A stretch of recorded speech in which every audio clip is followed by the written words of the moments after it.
Bom, pessoal, a gente vai aqui começar o nosso evento. Antes de mais nada, quero aqui dar as boas-vindas a todos, pedir desculpas pelo pequeno atraso. A gente teve aqui um probleminha técnico. E a ideia aqui é que eu fale, né, deste evento e também da dinâmica do dia. Esse é um programa criado já há alguns anos pelo Itaú, com o objetivo de compartilhar nossos conhecimentos sobre o mercado financeiro e sobre o mundo dos investimentos. Acho que eu não falei na abertura, eu me chamo Alex, eu sou superintendente comercial do Private do Itaú e, enfim, vou falar um pouquinho da programação do dia. Tá? A gente faz esse evento já há cerca de 10 anos. E, ao longo da pandemia, a gente viu aqui a necessidade de revisar o formato desse evento, tornando ele mais leve, mais interativo. A gente teve um primeiro módulo, feito no primeiro semestre, que foi focado na gestão de um portfólio local, passando por diversas questões de classes de ativos de renda fixa, variável, multimercados. Na sequência, a gente teve mais uma rodada sobre investimentos alternativos, e hoje a gente vai estar falando sobre investimentos internacionais. Quais são os benefícios de uma diversificação global de investimentos? Por que uma família deve considerar investimentos internacionais nos seus portfólios? A gente organizou o roteiro da seguinte forma. No primeiro momento, eu convidei a Daniela Fortuna. Ela é diretora de uma das nossas unidades internacionais, ela fica baseada em Miami. A Dani vai falar um pouquinho sobre as estruturas internacionais, como é que a gente está preparado para atender os nossos clientes que desejam diversificar recursos no exterior. Logo depois, eu tenho dois colegas meus da área de investimentos, que são dois craques, o Daniel Margia e o Antônio Fonseca. Eles devem estar aqui me ouvindo. Eu vou pedir para eles, nas aberturas deles, falarem um pouquinho de suas experiências, de suas formações, e aí começarem nos temas que eles vão discorrer. Tá? E, além disso, a gente tem a Andréa Manduca e o Bruno Molino. Ambos são da nossa área de investimentos também. Eles são organizadores desse programa e a ideia é que eles interajam com os senhores ao longo da apresentação, trazendo as perguntas e as respostas dos palestrantes. A gente pede para que todas as dúvidas sejam registradas no campo superior direito de perguntas e respostas. Tanto a Andréa quanto o Molino, eles trarão os questionamentos ao longo da apresentação. E, ao final do programa, ao final dessa rodada, a gente vai enviar um certificado de participação desta rodada. Olha, eu espero que vocês curtam o dia, curtam a programação. Esse é um assunto super relevante, a gente costuma dizer aqui na nossa área de investimentos, que é um tema mandatório para toda a família considerar na gestão dos seus portfólios. Questionem qualquer dúvida que tenham, que não conseguirem também fazer nessa apresentação, tragam posteriormente para que a gente possa explicar para a Dani, fazer essa primeira parte e, na sequência, os demais palestrantes. Bom evento aí a todos. Tchau, tchau. Boa tarde. Eu sou a Dani Fortuna, Daniela. Estou aqui no Rio de Janeiro hoje, mas estou baseada em Miami. Sou responsável por toda a parte comercial do Banco Itaú Internacional, para o Private Bank, para o Personal Bank. Então, a gente cuida de toda a parte de América Latina, Chile, Colômbia, Argentina, todos os países que a gente tem presença física e, principalmente, o Brasil, que é o nosso core business, né? Então, daí eu não vou com essa apresentação, não. Eu vou com a outra que eu te passei. Aqui eu estou dividindo o e-book, mas é uma outra de PowerPoint. Mas eu vou falando antes com vocês um pouquinho sobre a estrutura internacional. O Itaú, ele hoje está fora do país com mais ou menos 500 profissionais divididos entre Nova York, Miami, Lisboa, Zurique, Bahamas e sem considerar toda essa parte de América Latina. O core business do banco, ele não tem a nuance de querer ser um banco global para poder atender o investidor americano, para atender o investidor europeu, os residentes nesses países, de origem desses países. Ele tem a intenção de atender o investidor dos países onde ele tem presença física no seu onshore, ou seja, Brasil e países de América Latina, de uma maneira prime, realmente de uma maneira diferenciada, conhecendo o cliente melhor do que ninguém, conhecendo as nuances dos países dos clientes melhor do que ninguém e construindo essa plataforma de diversificação internacional em conjunto com os clientes e levando em conta as necessidades e as especificidades de cada um dos países. Então, é exatamente essa apresentação aqui, Déia. Então, para falar do Itaú no Brasil, é muito simples, todos já conhecem, a gente tem 30% hoje de market share na parte de private bank, a gente tem um domínio muito grande de toda a alocação dos portfólios locais, mas a gente tem também, enquanto parceiros dos clientes de longo prazo, um trabalho de educação financeira no sentido de diversificação de portfólios, diversificação de risco, diversificação de retorno. E fazendo esse trabalho de diversificação, treinando as nossas equipes, mostrando a importância, como o Alex falou, da diversificação internacional, na alocação e no balanceamento dos portfólios no longo prazo, a gente vai levando isso, fomos levando isso aos poucos para todos os nossos clientes, vindo de um país onde a taxa de juros sempre foi muito alta, a gente falar de diversificar em ativos fora do país, diversificar em ativos não líquidos, não era uma coisa óbvia para o investidor brasileiro. Então, a gente vem fazendo isso. Aqui, você não está conseguindo colocar, Déia? Eu estou tentando colocar a tela cheia aqui, mas não tá indo para mim. Não. Eu ia passar ali exatamente no segundo slide. Se você colocar, talvez a gente consiga ver bem aqui. Ele está todo quadriculadinho, tem alguma coisa que deve estar te travando. Eu ia mostrar aqui esse trabalho de educação financeira, esse trabalho de diversificação dos portfólios, que a gente tem um percentual, piso, pelo menos recomendado para todos os investidores e para todas as famílias. A gente hoje já atinge um valor de mais ou menos 31,9, para ser mais precisa, bilhões de dólares sob gestão nessa área internacional, o que passa a ser um valor bastante significativo só da parcela offshore.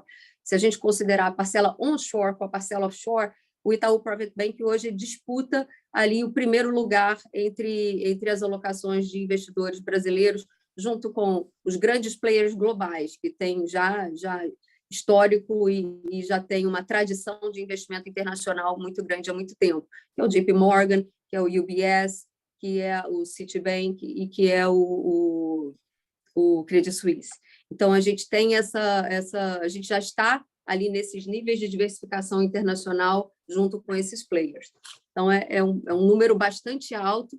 A gente trabalhou no desenvolvimento da nossa plataforma. Eu vou seguindo, então, Tadeia, da nossa plataforma, focando principalmente em 3 pilares, que é o pilar de produtos, que é o pilar de pessoas e que é o pilar de tecnologia.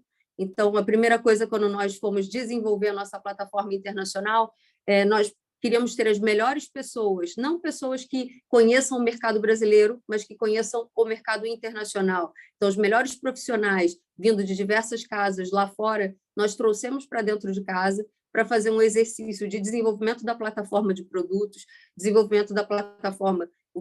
Nós éramos conhecidos por fazermos muito bem essa parte toda de renda fixa, principalmente América Latina, que é onde a gente domina todos os riscos de crédito.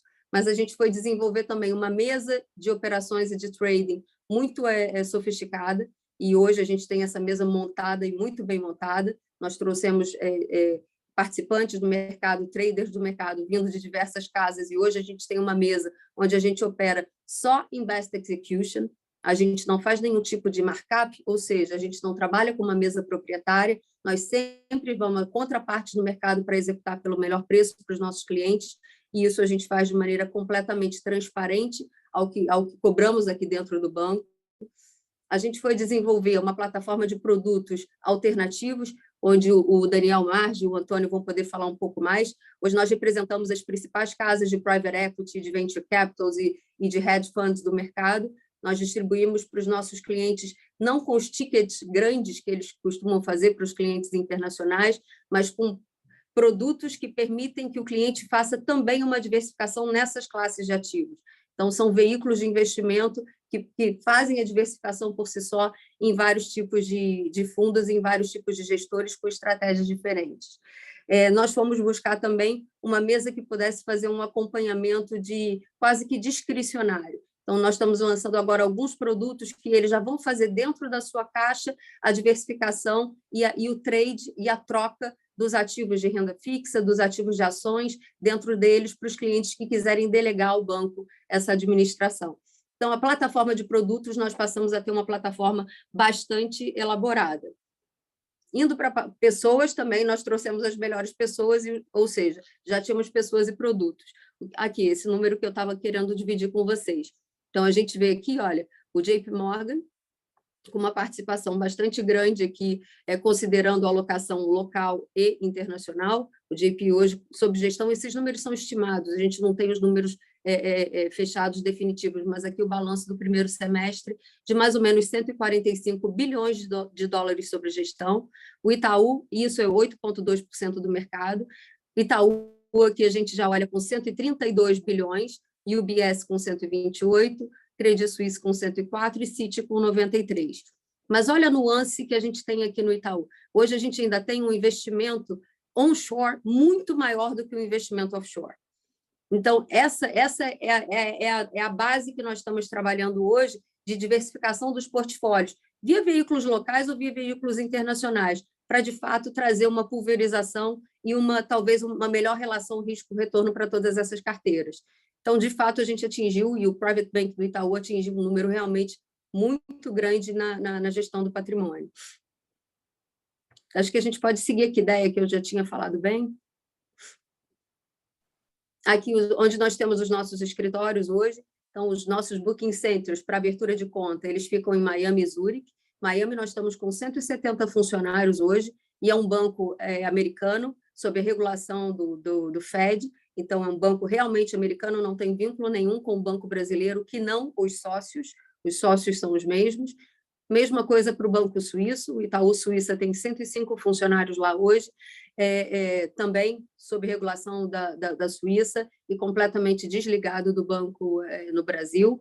O nosso fiduciário, que fica em Bahamas, onde nós montamos todas as estruturas, e aqui nós temos um wealth planning para poder acompanhar os clientes na construção das suas estruturas de investimento, porque aqui a gente se preocupa muito em construir, em fazer a investida da maneira correta, buscando o melhor veículo com uma relação tributária e sucessória que faça o melhor sentido para o cliente. E esse nosso fiduciário fica em Bahamas.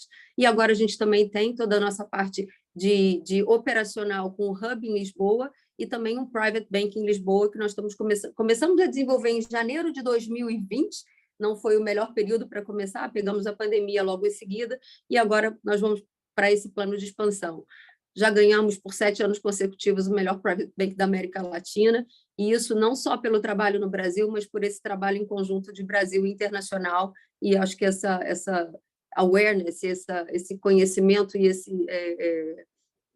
pulverização de estratégias e de cultura que a gente tenta passar para os nossos clientes e para os nossos times.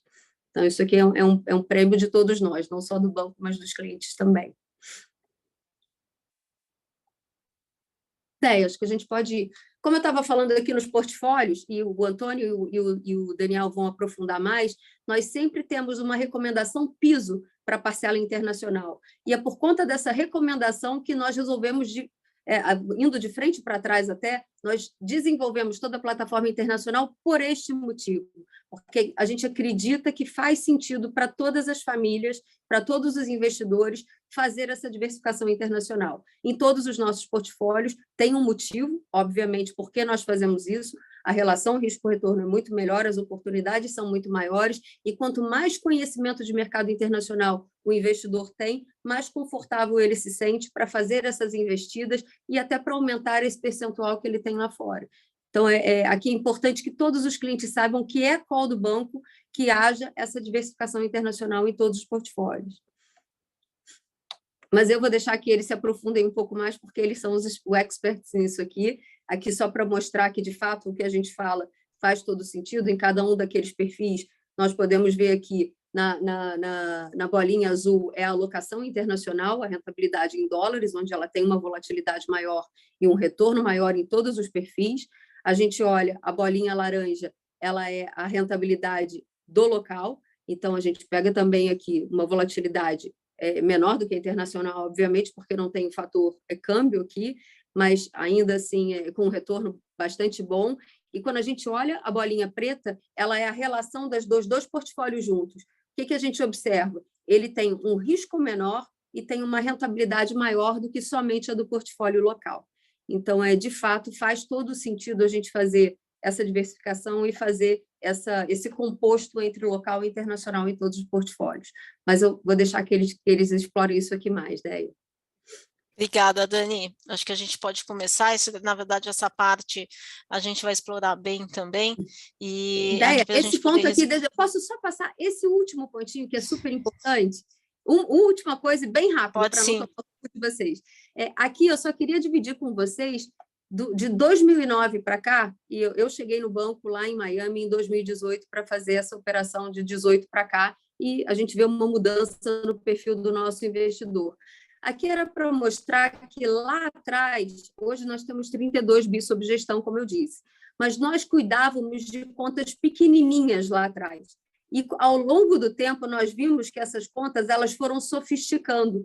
Hoje os tickets que nós temos nas nossas carteiras, para você ter ideia, 53% dos nossos clientes, eles são clientes que têm só no internacional mais de 25 milhões de dólares. São carteiras bastante sofisticadas. 3,6% entre 10 e 25.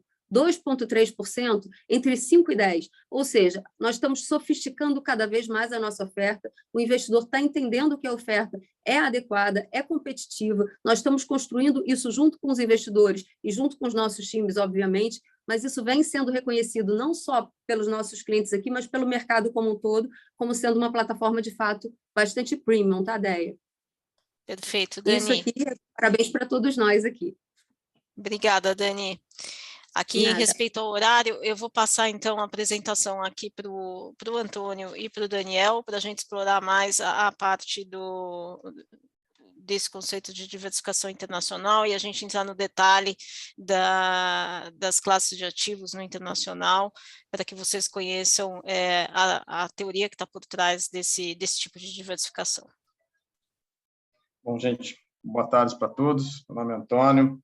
Eu trabalho já no banco há uns 15 anos, trabalhei 14 anos na área internacional, sou formado em Matemática e Economia na London School of Economics, tenho CFA Charter, já tenho um bom tempo aqui no banco, né? Então conheço bastante a área internacional, pouco menos de tempo que o Dani e que a Andréa, mas estou já há algum tempo no banco Itaú. Então vou só dividir a minha tela aqui, gente, se vocês derem um minutinho só para achar aqui. E, Antônio, só enquanto você vai abrir a apresentação, te me apresentar também. Bom, como Antônio, também já uma carreira longa no banco, completa 20 anos de Itaú, sendo que desses 20, a maior parte dedicada ao internacional, já são 15 anos, né, sendo 5 deles trabalhando na nossa operação de Luxemburgo, né, que depois migrou para a Suíça.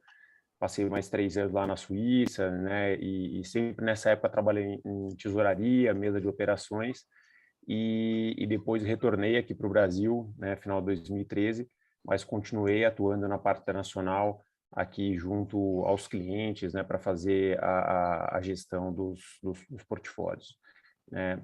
Então, Antônio, passo aqui a palavra para você que vai começar a apresentação. Perfeito, gente. Então, o primeiro ponto aqui da apresentação, acho que a Dani já mencionou isso aqui, tá? Mas é importante só para a gente entender aqui, contextualizar um pouco.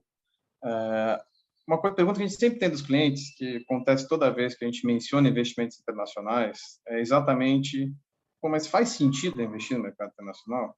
E a pergunta sequente sempre é: quanto que eu devo investir no mercado internacional? Então, essas perguntas que acho que eu, o Dani, que trabalhamos há muitos anos nisso, já tivemos essas perguntas feitas para nós várias vezes, tá? E eu vou evitar aqui usar os argumentos de segurança, esse tipo de coisa, que eu acho que não é importante aqui. O importante é falar o seguinte, e é o que a Dani estava mostrando para vocês, tá? Se você olhar no longo prazo, tá? E aqui a gente está pegando as nossas recomendações de investimentos internacionais, tá? Então, respondendo já a pergunta quanto eu deveria mandar, basicamente diria no mínimo, se você é uma pessoa conservadora, 12,5%, se você é uma pessoa agressiva, 32% no mercado internacional, tá?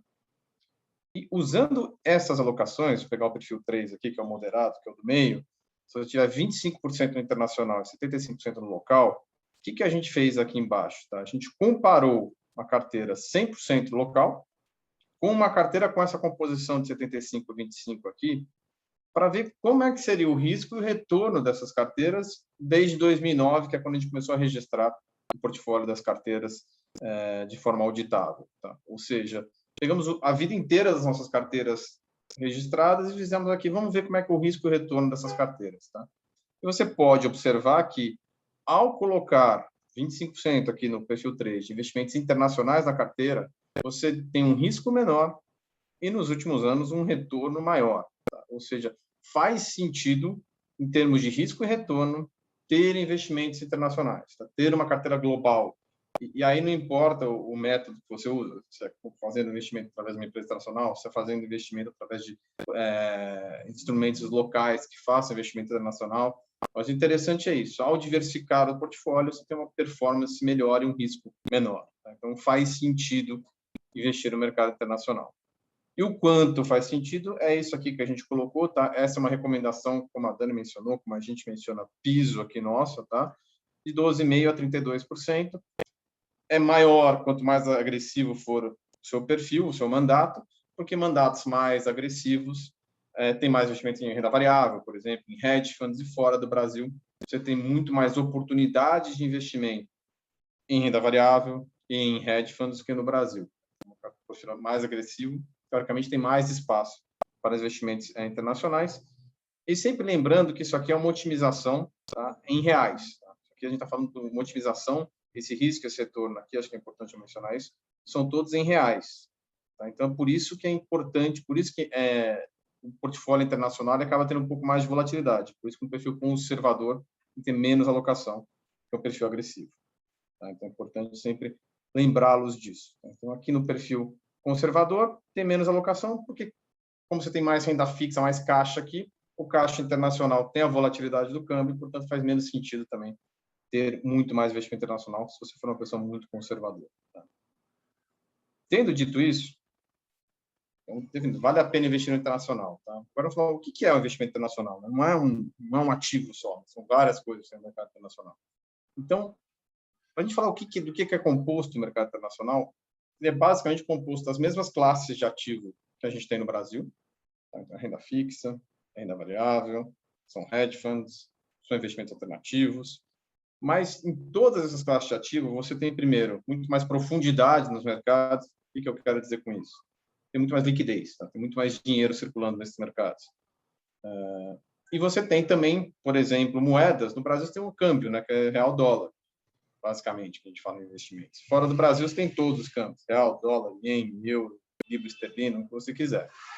Em termos de renda fixa, você tem vários produtos, muito mais liquidez. Os títulos de renda fixa têm preço todos os dias no mercado. Tá? Renda variável também, as ações são extremamente líquidas. Então, você tem as mesmas classes de ativo do Brasil, mas com mais liquidez, com mais maturidade. Por exemplo, os private equity, private real estate, que o Dani vai apresentar daqui a pouco, tem muito mais maturidade, muito mais tempo de existência do que aqui no Brasil. Tá? Apesar de estar desenvolvendo no Brasil, lá fora já tem muitos anos que essas classes de ativo existem e são negociadas. Agora, passar um pouco por cada uma dessas classes de ativo. Acho que a primeira que eu vou passar aqui é renda fixa. Tá? E o conceito de renda fixa é o mesmo no Brasil, fora do Brasil. Basicamente, renda fixa é um fluxo de caixa definido. Você paga uma dívida. Tá? Alguém fez uma dívida com você e prometeu te pagar essa dívida de alguma maneira. Tá? Fora do Brasil, as dívidas, em geral, são pré-fixadas. Tá? Aqui no Brasil, a gente tem pós, tem NTNB, tem debênture que paga amortização, etc. Fora do Brasil, 95% das emissões são pré-fixadas. Então, uma empresa vai lá e fala assim, ó, sou a Petrobras, quero emitir $1 bilhão de dívida, eu estou disposto a pagar 5% ao ano por 10 anos. Na verdade, não estou disposto a pagar. Tá? O mercado aceita comprar essa dívida de mim se eu pagar 5% ao ano pelos próximos 10 anos. É assim que é definida a renda fixa fora do Brasil. E, apesar do nome ser renda fixa, ela tem um negócio que está fazendo sucesso hoje no Brasil, inclusive, que é a marcação a mercado. Tá? Então, todos os títulos do mercado internacional são marcados a mercado. Então, existe volatilidade. Tá? Apesar de ser renda fixa, você tem bastante volatilidade. Essa volatilidade, eu vou explicar agora, os riscos da renda fixa, é isso que gera a volatilidade dentro da renda fixa. Tá? Então, se a gente for ver os riscos que existem, são 3 principais riscos. Tá? O primeiro é meio evidente, né? Quando eu falo que eu vou fazer uma dívida e vou te pagar alguma coisa, você fala qual o risco de crédito, né? Qual o risco do Antônio. Se eu prestar dinheiro para o Antônio, eu quero saber se ele vai conseguir me pagar. Se eu prestar dinheiro para a Petrobras, eu quero saber se ela consegue me pagar essa dívida. Tá? Se eu prestar dinheiro para o governo americano, eu vou pedir menos dinheiro que se eu for emprestar dinheiro para o governo da Venezuela, por exemplo. Porque a capacidade de pagamento dos Estados Unidos é muito melhor que a da Venezuela. Então, o risco de crédito é importante para definir que taxa de juros que eu vou pagar e o quão volátil essa taxa de juros vai ser. Tá? Então, empresas, países, todas essas entidades têm riscos de crédito, que são dados pelos ratings, são as notas de crédito, que eu vou falar daqui a pouquinho. Então, se você olhar para o rating, você vê qual é a capacidade do emissor de pagar a dívida que ele está emitindo. O segundo risco grande é a liquidez. O risco de liquidez é o seguinte, qual a capacidade que eu tenho de vender essa dívida que eu comprei rapidamente e a um custo baixo. O que isso quer dizer? Se eu comprei uma dívida, um bond hoje da Petrobras, uma dívida da Petrobras, eu comprei ela a 100, qual é a capacidade eu tenho de vender amanhã por 99,5, ou seja, dá um desconto pequeno? Então, você tem títulos que são muito líquidos, que você tem que dar um desconto pequeno para vender logo depois que você comprou. O Tesouro Americano, por exemplo, é negociado a 32 avos de dólar, ou seja, a coisa mais líquida do universo. E já um título de uma empresa com risco de crédito pequeno, que emitiu pouca dívida, já começa a ter uma liquidez menor. E em momentos de crise, a liquidez tende a piorar. Tá? Então, o Tesouro Americano, você vai ter que dar um desconto um pouco maior, alguns 32 avos de dólar maior. Uma dívida de uma empresa pequena, talvez você não consiga vender. Tá? Então, líquido que seja o mercado. E o último risco é o risco de taxa de juros. Tá? Esse risco, o risco de crédito afeta a taxa de juros, mas tem uma outra coisa também que é importante dizer. Em dólares nos Estados Unidos ou em reais aqui no Brasil, a pessoa que paga menos juros, teoricamente, o menor risco de crédito é o que eu brinco do dono da impressora. Tá? Basicamente, os Estados Unidos têm a capacidade de imprimir dólares. Portanto, o risco de crédito dos Estados Unidos, do governo americano, é o menor que tem. Se o governo americano passa a pagar mais por algum motivo, todo mundo no mercado tem que pagar um pouco mais. Então, o risco de crédito é pago com prêmio sobre o que o governo americano paga. Se o governo americano passa a pagar mais, vai ter que pagar mais juros. Tá? E isso afeta a marcação a mercado dos títulos, conforme eu vou explicar agora. Então, o primeiro risco de crédito, risco de renda fixa, que é o risco de crédito, é definido pelas notas, tá? E aqui você tem duas classificações aqui, que é os AAAs, os AAs, e os Single A's, os Triple B's, que são chamados investment grades. Tá? Eu sei que vocês se lembram que em 2000, lá pela década de 2000, na época do governo do Lula e da Dilma, o Brasil passou a ser investment grade no governo do Lula e deixou de ser no governo da Dilma. Basicamente era isso. Tá? Investment grade é uma nota de crédito muito alta, que permite com que, por exemplo, você tem fora do Brasil fundos que são de crédito investment grade. Então, o fundo só pode fazer investimentos em títulos que tenham uma nota no mínimo 3Bs. Tá? E esses fundos puderam começar a investir em dívidas do governo brasileiro, quando o Brasil passou a ser investment grade, que não podia mais investir ou não pode mais investir agora. Tá? E além do investment grade, você tem aqueles que chamam de high yield, que são esses abaixo aqui, tá? Que é a partir de double Bs, até os Ds, que é os títulos que já entraram em moratória. Esses aqui têm alto risco de crédito e, basicamente, tem que olhar para a nota de crédito para entender qual é o risco de crédito que esse emissor tem. E quanto pior a nota de crédito, mais esse emissor tem que pagar de prêmio sobre o governo americano para emitir uma dívida. Tá? Antônio, aqui tem uma pergunta já, até para aproveitar essa parte que você falou dos tipos de risco de crédito. Investment grade é o oposto de high yield? Ele não é o oposto, mas ele é uma nota melhor que high yield. Tá? High yield são os títulos com nível de crédito pior, investment grade são nível de crédito melhor. Não é o oposto, tá? Você não tem que comprar um para deixar de comprar o outro, nada assim. Você pode ter uma carteira equilibrada que tenha high yield, que tenha investment grade.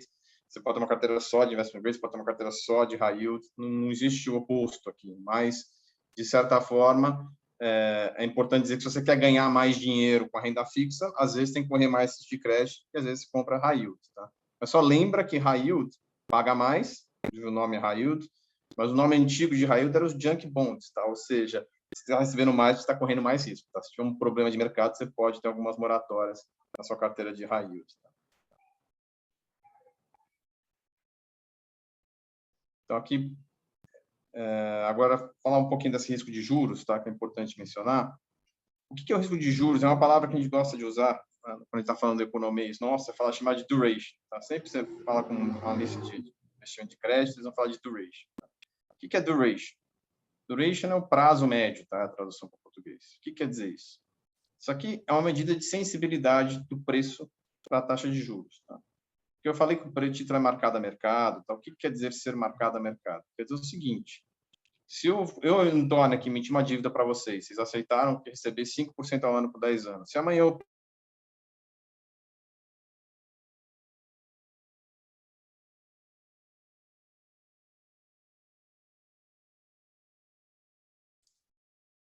Acho que o Antônio travou. Dani, você consegue dar continuidade aqui? Claro, sem problema. Vou continuar aqui até o Antônio voltar. Ele estava comentando sobre duration, né, que o prazo médio aqui da dívida e a ideia aqui desse... Antônio? Caiu. A gente está te ouvindo. Vocês estão me ouvindo? Ótimo. É que eu não estou vendo mais nada, infelizmente, aparentemente.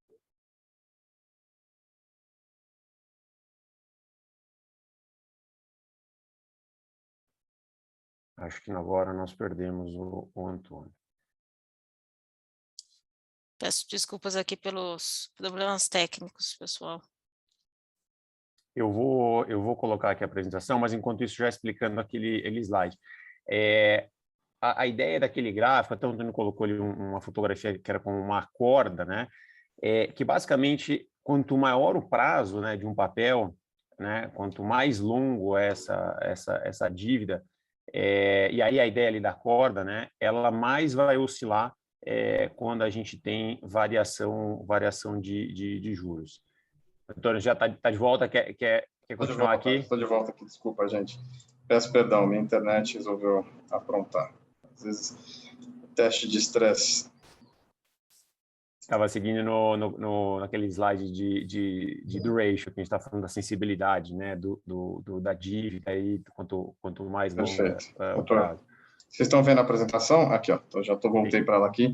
Eu peguei aqui o que você falou, exatamente isso. Tá? Quanto mais longa a dívida, maior a sensibilidade da taxa de juros. Tá? Então, se você tiver uma dívida de 10 anos pagando 5%, e depois de amanhã o governo americano sobe os juros 1%, tem que passar a pagar 6% ao ano pelos próximos 10 anos. Então, tem que pagar esse 1% ao ano, trazendo tudo para hoje em dia.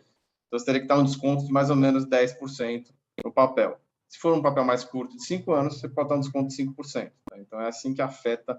Quanto mais longo o papel, mais sensível ele é à taxa de juros, ou seja, maior oscilação você vai ter no papel. Então, se você tem uma carteira de papéis mais longos, ele tende a sofrer mais do que uma carteira de papéis mais curtos, quando você tem uma volatilidade nos juros.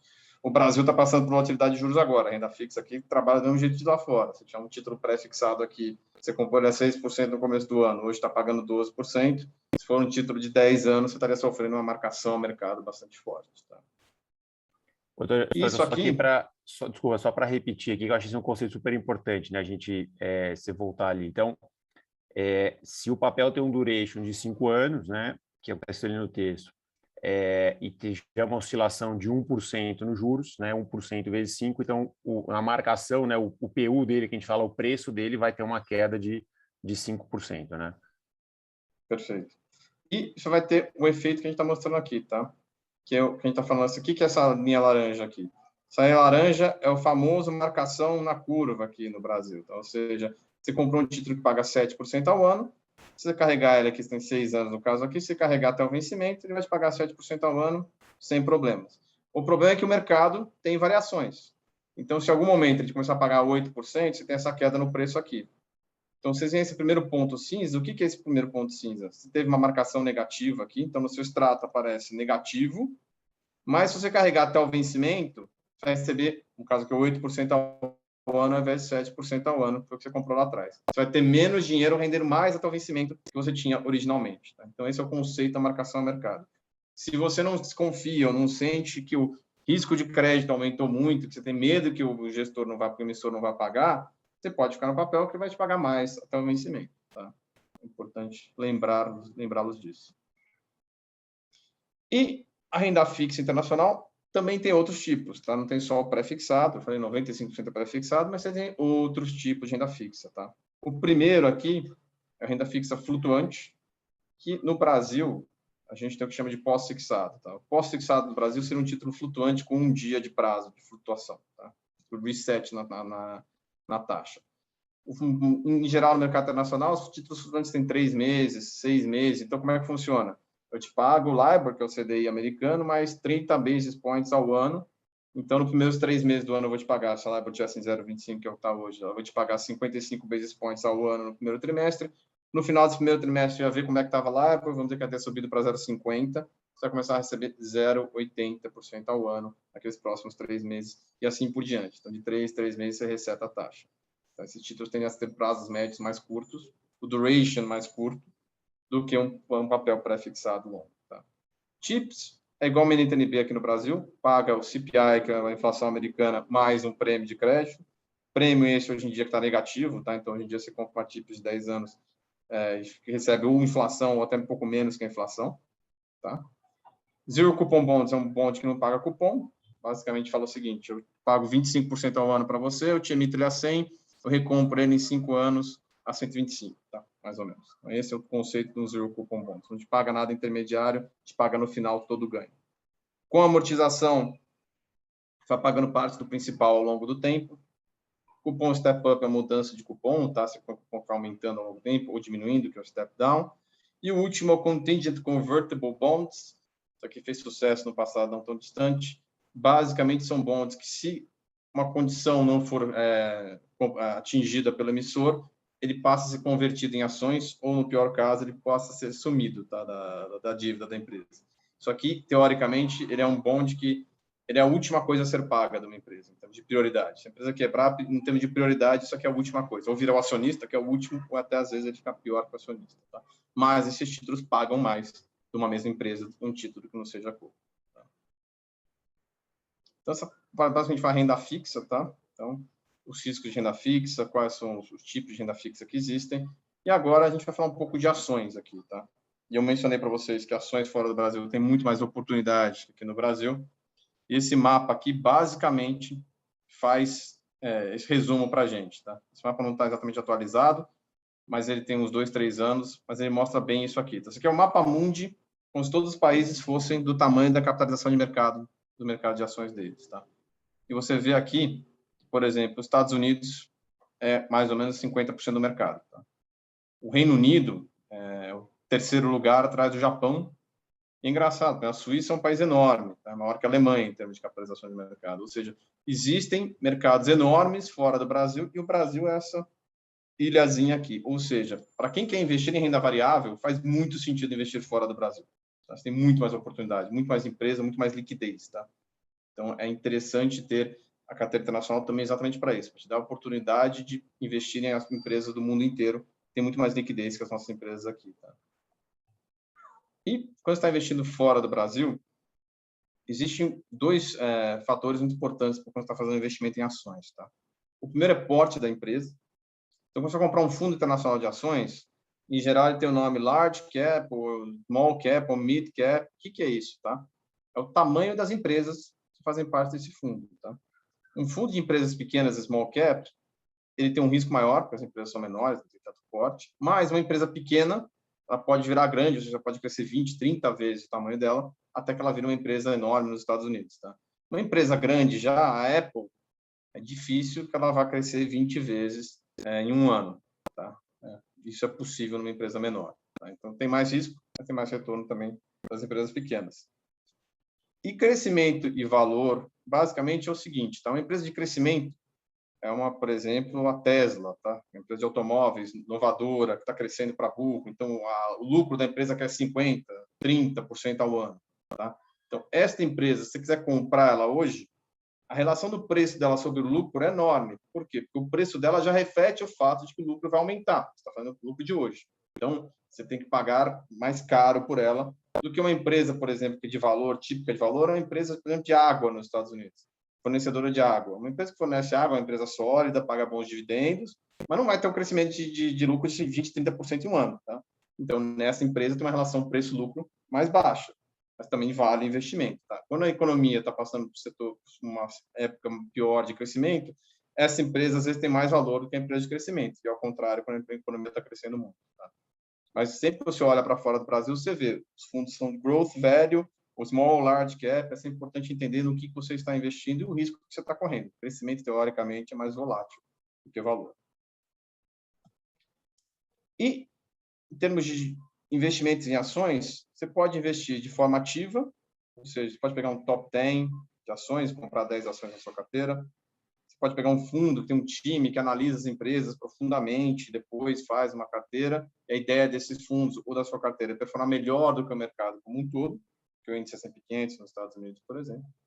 Ou você pode comprar um fundo de gestão passiva. Tá? No caso aqui, a gente está usando um ETF, nada mais é que uma ação que representa o índice inteiro. E aqui, nesse caso, você comprar uma ação do S&P 500, os Estados Unidos crescer e a bolsa for bem, vai ganhar dinheiro, se a bolsa for mal, você vai perder dinheiro. Tá? Mas aqui você não está fazendo gestão ativa, está selecionando simplesmente comprar ações. Você ainda pode, no mercado internacional, ter um pouco mais de facilidade aqui no Brasil, fazer uma nota estruturada, que é um pacote de derivativos, que basicamente vai te dar um retorno diferenciado, não vai te dar só comprado ou vendido no mercado de ações. Tá? Eu passei aqui por ações, depois, se quiserem fazer alguma pergunta, fiquem à vontade, tá? Mas, basicamente, a gente passou aqui pelo mercado de ações, agora eu vou entrar no mercado de hedge funds, tá? Que é a última classe ativa que eu vou falar aqui, depois, em alternativos, o Dani vai falar. Mas, basicamente, a indústria de hedge funds... Acho que teve, Antônio, tem uma pergunta aqui, antes de você entrar na parte de hedge funds. Existe alguma vantagem na compra de um ETF versus um fundo, um mutual fund, por exemplo? Acho que é uma pergunta bem interessante aqui. Essa é uma resposta que é bastante controversa, tá? Se gestão ativa funciona ou não. A gente tem discussões, às vezes, enormes com clientes se funciona ou não. O ETF, qual é a vantagem do ETF? Ele é barato. O ETF você paga 0,15, tem ETF que paga 0,10 ao ano de taxa de administração e vai te dar uma exposição ao mercado. Um fundo de gestão ativa pode te dar um retorno maior que o mercado, só que eles cobram mais, como 1%, 0,80 ao ano. Tá? Então, é importante tentar encontrar gestores que, no longo prazo, tenham performado melhor que o índice. Tá? Não é fácil encontrar gestores que, no longo prazo, performaram melhor que o índice. Mas, na sua decisão, no seu processo decisório, você tem que pensar isso. Se eu quero comprar gestão ativa, eu tenho que comprar bons gestores. Porque, se eu não comprar bons gestores, eu vou estar pagando mais para um cara que vai estar me entregando a mesma coisa que o índice, que eu posso comprar mais barato.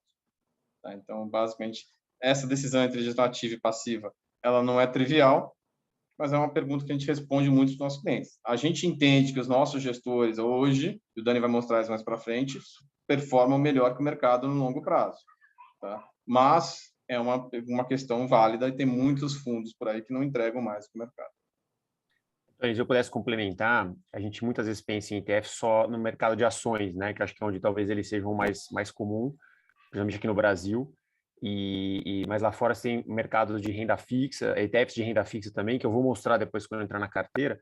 Mas só respondendo essa pergunta, por exemplo, em algumas subclasses de renda fixa, como a high yield, né, que você explicou, que é essa parte onde você tem um risco de crédito um pouco maior e é melhor remunerado por isso, essa, por exemplo, é uma classe de ativo que a gente prefere fazer em gestão ativa, né, do que usar muitas vezes o ETF, porque ali a gente acha que é importante você ter um gestor fazendo a seleção dos produtos, dos papéis, né? Não apenas replicando um índice, porque muitas vezes no índice você pode ter, às vezes, um risco de crédito muito exagerado e que o gestor fala, poxa, essa empresa, ela está no índice porque às vezes ela é muito grande, né? Então ela obrigatoriamente está no índice, mas eu não quero correr o risco dessa empresa porque eu entendo que é um risco muito elevado. Eu vou dar um exemplo aqui recente, vocês devem ter acompanhado nos jornais. A Evergrande, né? Então, imagina hoje, a Evergrande, ela provavelmente está pelo tamanho dela, ela deve estar num índice de renda fixa. Um gestor ativo, provavelmente ele não vai comprar um papel da Evergrande, mas se você está num ETF, né, que é passivo, você estaria comprado. Então, a gente, quando faz a seleção aqui, né, do ETF ou fundo, principalmente na renda fixa, a gente também leva em conta esse aspecto de seleção, né, do crédito. ETF renda fixa também é bom explicar, Dani, que se for de renda fixa o ETF, é bom nem comprar nos Estados Unidos. Tá? Nos Estados Unidos tem que pagar imposto sobre dividendos e cupom de um bonde high yield, de um bonde de investment grade, você não paga impostos. Tá? Mas se você recebe dividendos de uma ação nos Estados Unidos, você tem que pagar impostos para o governo americano. Tá? Se você 30% na fonte. 30% na fonte. Então, se você comprar um ETF de high yield, por exemplo, você vai estar pagando uma boa grana para o governo americano que você não precisaria pagar se você comprasse bonds ou se você comprasse o ETF na Irlanda, que aí você não paga o imposto dos dividendos. Então, é importante lembrá-los disso. Tem duas perguntas bem interessantes aqui que eu queria trazer aqui para vocês. Um ETF comprado no Brasil de um índice americano sofre variação cambial, ou seja, é com ou sem hedge da moeda? Então, vai depender do que o gestor desse ETF decidir fazer, tá? Em geral, comprar só ETF S&P 500, ele não vai ter o hedge, vai ter a variação cambial. Agora, existem ETFs que fazem o hedge, tá? Tem um custo isso, não é de graça, o hedge para real não é barato de se fazer, 1%, 0,5% ao ano, você vai ter esse custo do hedge, e aí você vai ter a performance do S&P 500 como se fosse em reais, tá? Menos o custo do hedge. Mas existem os dois tipos. E normalmente, voltando um pouco para a questão dos fundos high yield, normalmente quanto é a taxa de administração desse tipo de estratégia? Uma ideia só. O fundo high yield hoje, ele custa, acho que entre 0,75%, talvez um pouquinho mais, em 0,75%, 1%. Isso numa classe que a gente fala assim de investor, né? E claro que nós temos os clientes que pagam uma taxa de gestão, né, pelo portfólio, e aí esses clientes entram na classe institucional, que é uma classe que tem um custo que não é zero, claro, né, porque tem uma taxa de gestão, mas aí já é uma taxa menor, que vai ser talvez próxima aí a 0,25%. Então depende da maneira, né, que o cliente paga, mas para uma classe, para o cliente que não paga esse all-in fee, essa taxa de gestão fica por volta de 0,75%, 1%. Perfeito. Então, acho que tem mais uma pergunta aqui. Todos os ETFs americanos são tributados em 30% nos dividendos, então? Sim, todos os ETFs americanos são tributados 30% de dividendos, porque são ações, é uma ação detida por um estrangeiro nos Estados Unidos, paga imposto se for ações americanas, tá? Mas, em geral, os ETFs são considerados ações americanas. Essa é uma excelente pergunta, né? Tanto que, quando nós montamos os portfólios dos clientes, de novo eu vou entrar aqui, mas já me adiantando, que a gente costuma fazer um mix entre ETFs e fundos ativos, mas se a posição do cliente é uma posição mais de longo prazo, como o Antônio falou, a gente dá preferência para esses fundos passivos, né, que replicam o índice, mas que são listados normalmente ou na Irlanda ou em Luxemburgo, e aí você não tem essa tributação no dividendo, né? Então, assim, e só para conceituar, né, assim, ter uma ideia de diferença, o S&P 500, né, ele paga mais ou menos uns 2% assim, de dividendo ao ano, né? Então, você está falando que você estaria abrindo mão aí na média de 0,60%, mas se você levar isso para, né, no longo prazo, para um portfólio, que normalmente os portfólios lá fora têm uma parcela de ações relevante, não é descartável, né, essa ineficiência tributária, né? Porque o americano, ele, no imposto de renda, ele consegue abater isso, mas não é o caso dos investidores estrangeiros.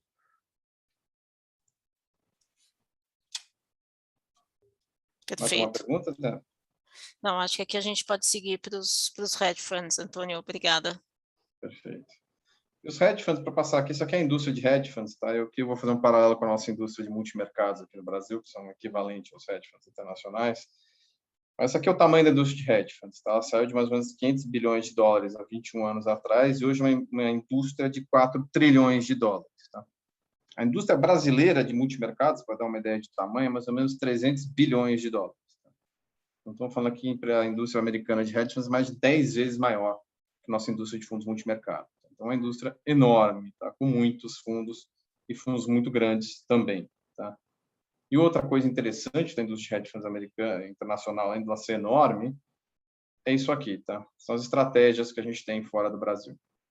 Você vê, isso aqui é 2015 para 2021, houve uma leve alteração aqui nas proporções, mas vou começar falando da classe macro, tá? Que é essa azul mais clara aqui. Ela era 20%, hoje em dia ela é 16,3%, ações subiram muito recentemente, etc. Mas é interessante falar o seguinte, na indústria internacional, os hedge funds macro são 16,3% da indústria de hedge funds, aqueles 4 trilhões de dólares. No Brasil, dos nossos 300 bilhões de dólares,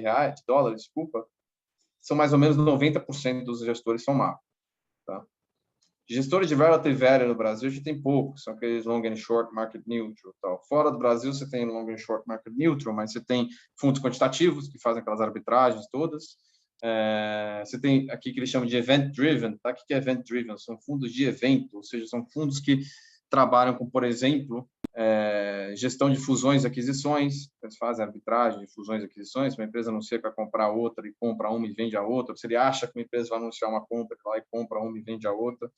Então, tem esse tipo de gestão também. E o último é o equity hedge, que é o long and short, long bias.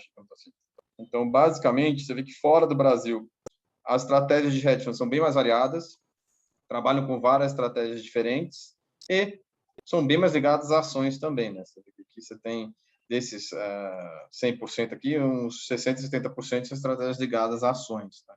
Então, você tem mais variedade de estratégias, tem mais tipo de gestor, tem gestor quantitativo, tem gestor de arbitragens, tem gestor de eventos, tem gestor long and short, long bias, market neutral, short bias, ou seja, são vários tipos de gestores, várias estratégias de gestores diferentes do que aqui no Brasil, onde você tem basicamente um gestor multimercado macro que olha para o mercado e tenta comprar um mercado e vender o outro para ganhar mais dinheiro no médio e longo prazo com menos volatilidade. Fora do Brasil tem esses gestores também, mas a maior parte deles trabalham em outro tipo de estratégia. Tá? Então, interessante investir no mercado internacional também por isso. Tá? Você consegue diversificar mais as estratégias de hedge funds. Tá? E o Daniel vai entrar mais na frente aqui e falar um pouco dos nossos gestores de hedge funds. Tá? Passei aqui. Tem alguma pergunta na parte de hedge funds? Antônio, só voltando um pouquinho, algumas outras perguntas aqui que vieram da parte de ETFs ainda e tributação. A tributação de ETF americano vale somente para aplicação pessoa física ou também para pessoa jurídica? É de qualquer entidade estrangeira dos Estados Unidos, tá? Que não seja americana. Ou seja, se sua empresa é uma empresa sediada nas Bahamas, também é um investidor internacional para os americanos. Perfeito. E mesmo que o domicílio fiscal seja no Brasil, isso não seria considerado uma bitributação, certo? Não. Exato, porque tem um recolhimento na fonte e, bom, aqui eu não sou tributarista, mas o conhecimento que eu tenho, se você provavelmente tem um investimento na pessoa física, que não é o caso na parte dos nossos clientes, eu acredito que provavelmente você poderia fazer uma compensação no imposto de renda, porque acho que os Estados Unidos e o Brasil têm algum acordo, né? Agora, se você tem um investimento dentro de uma companhia offshore ou via um fundo offshore, onde normalmente você tem esse benefício da postergação dos dividendos, né? Você não teria esse benefício, né? Então, realmente tem essa incidência na fonte, mesmo quando, às vezes, alguns clientes querem comprar ações pagadoras de dividendos, né? Isso é algo que você tem que levar em conta, que você vai ter esse impacto de 30% na fonte. Mas é importante falar com o seu advogado tributarista, o Daniel tem toda a razão, tá? Que a gente não é advogado tributarista, então, por favor, consultem seus advogados tributaristas nesses assuntos, primordialmente. E tem uma outra pergunta aqui sobre a parte de notas estruturadas, para falar um pouquinho mais no detalhe sobre a Twin e como é que elas funcionam. Deixa eu para o Dani. Vou responder essa. Bom, a Twin é uma estrutura relativamente simples, né? Porque, basicamente, a gente costuma fazer ela em cima de um índice, onde eu vou imaginar o S&P 500. Então, imagina que é uma operação a gente pode fazer para 1, para 2 ou 3 anos, onde você tem uma alta limitada, né? Então, vou dar um exemplo. Uma operação S&P 500, 2 anos, onde eu ganho o máximo que seja 20%. Porém, se o índice cair até 20%, e aqui eu estou dando números aleatórios, essa queda, né, se não cair mais que 20%, essa queda se transforma num retorno positivo, né? Por isso, o win-win. Você pode ganhar tanto na alta quanto na baixa, porém com limitadores, né? Então, você abre mão de um ganho limitado, porém, você pode ter um ganho também caso haja uma pequena correção. E aqui, né, depois se a pessoa fizer perguntas, se quiser mais detalhes, procure o banker, ou mesmo se você tem contato com alguém aqui do time de investimento, a gente pode entrar em mais detalhes. Mas a ideia é essa, você poder tanto ganhar num cenário de alta quanto num cenário de baixa. Perfeito. Vamos dar sequência aqui, Antônio. Estou tentando fazer o page down aqui. O computador não está se comportando muito bem ultimamente. Então, vamos falar agora de alocação de ativos. Então, se a gente falou um monte de classe de ativo aqui, um monte de investimento, tem um monte de oportunidade, como é que se transforma numa carteira? Né? Como é que vocês chegaram nas carteiras que vocês têm, que a gente tem, os perfis, etc. Tá? Então, basicamente, a alocação de ativos é importante mencionar o seguinte, tá? Existem estudos, tá, que mostram que 90% do retorno que você vai ter na sua carteira internacional, no Brasil um pouco menos, mas ainda é bastante alto esse valor, vai vir da alocação de ativos de longo prazo que você tiver. Tá? Então, se você vai ter 14% de ações americanas na sua carteira como neutro de longo prazo, isso vai ser mais importante do que esse momento de você comprar, no momento de você vender, no momento de você entrar, no momento de você sair. Então, é importante ter uma carteira estratégica de longo prazo eficiente, com classes de ativo que tenham, historicamente, os melhores retornos. Tá? Então, é isso que é importante ter isso na cabeça quando a gente está montando uma carteira. Isso passa muito pela nossa cabeça. A gente faz eu vou falar daqui um pouco mais para frente, a gente faz uma otimização, a gente faz paridade de risco, a gente tenta fazer a carteira que, no longo prazo, vai ser a mais eficiente. Tá? E é claro que nos últimos 10% do retorno vem daí, sim, dos calls táticos que a gente vai dar, dos comitês de investimento. Isso agrega valor, mas agrega menos valor do que a alocação estratégica de longo prazo. Tá? Então, a gente foca muito em alocação estratégica de longo prazo, exatamente por isso. A gente entende que a maior parte do retorno do cliente vai vir dessa política, dessa estratégia de longo prazo, e não dos calls táticos, nem do timing de mercado. Então, a gente fala muito isso, por exemplo, quando a pessoa quer mandar dinheiro para fora, falando, o câmbio não está bom agora, vou mandar daqui a pouco, vou mandar um câmbio daqui a um ano, dá só quando o câmbio bater, sei lá, R$4. A gente fala, o market timing vai ser importante para 10% do retorno. Daqui a 20 anos, o câmbio que você mandou vai ser menos relevante do que quanto você tinha no internacional com relação ao local, ou em ações com relação à renda fixa, ou qualquer outro tipo de investimento. Tá? Sendo assim, deixa eu só passar aqui. O que a gente vai falar aqui de risk part? Então, como é que a gente fez para montar as nossas carteiras eficientes? Tá?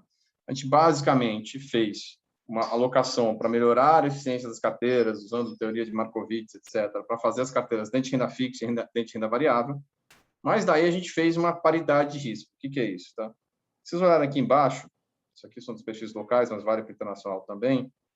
Os perfis 2, 3 e 4, antigamente, o perfil 2 tinha 50% do risco dele de renda fixa, 50% de renda variável, aproximadamente, e o perfil 4 tinha 83% de renda variável e 17% de renda fixa. Ou seja, o que acontecia? Se a bolsa fosse mal, o perfil 4 ia ir mal, não interessa o que aconteceu com a renda fixa. Tá? Então, o que a gente fez? A gente resolveu montar carteiras onde o risco fique mais equilibrado. Tá? É claro que o perfil mais agressivo vai ter mais risco de renda variável, é verdade, mas a gente tenta manter o mais próximo possível de uma taxa fixa. Então, por exemplo, no Brasil, 50-50, 50 renda fixa e 50 renda variável. No perfil 4 é 60-40. No internacional, 75-25. Tá? 75-25 é para o perfil 2, lá fora 3-4-5. Tá? Mas o perfil 3, 4 é 75-25 e o perfil 5 é 80-20. Tá? Então, a gente tenta manter o risco da renda fixa mais válido dentro da carteira para que, caso haja um problema nas bolsas, a renda fixa consiga ajustar as carteiras, consiga ajustar o retorno para que você tenha um retorno melhor e mais equilibrado no médio e longo prazo. Tá? Foi assim que a gente chegou nas nossas carteiras ótimas. E, além disso, tá, que essa parte era mais importante, como é que a gente chegou na carteira ótima, a gente tem um comitê mensal, vocês recebem toda vez a comunicação do banco, todo mês, quando você tem um comitê mensal falando das decisões que foram tomadas. Eles não precisam ser mensais, tá? Às vezes, comitê extraordinário, você pode ter um comitê no meio de uma semana, no meio de um mês. Por exemplo, quando teve o evento declarada a pandemia, a gente fez um comitê extraordinário. Então, a gente tem comitês extraordinários que eles tomam exatamente a decisão de mercado. Putz, está muito caro o mercado, vamos comprar mais esse mercado. Está muito barato, vamos comprar menos, vamos vender esse mercado. Comprar mais mercado, está muito caro, vamos vender esse mercado. A ideia é essa, tá? Dos comitês que a gente faz periodicamente. Tá? E, no final disso tudo, a gente chega aqui nos 3 perfis de investimento internacionais, 3, 4 e 5. E você vê que a gente tem um portfólio estratégico de longo prazo, que é esse neutro aqui, que é os 90% do retorno, mas aí tem os calls táticos, que hoje a gente tem, são um pouco menos alocados em investment grade bonds e ações europeias, então a gente faz uma alocação marginal aqui, mas são 3% em investment grade, 2% em renda variável de Europa, para tentar melhorar o retorno de longo prazo, mas o retorno de longo prazo mesmo é definido para a performance da carteira estratégica. Tá? Antônio, eu tenho uma pergunta aqui na parte de hedge funds. Fundos que operam em quant são considerados hedge funds lá fora? Quantitativos? Sim, É são isso. hedge funds quantitativos.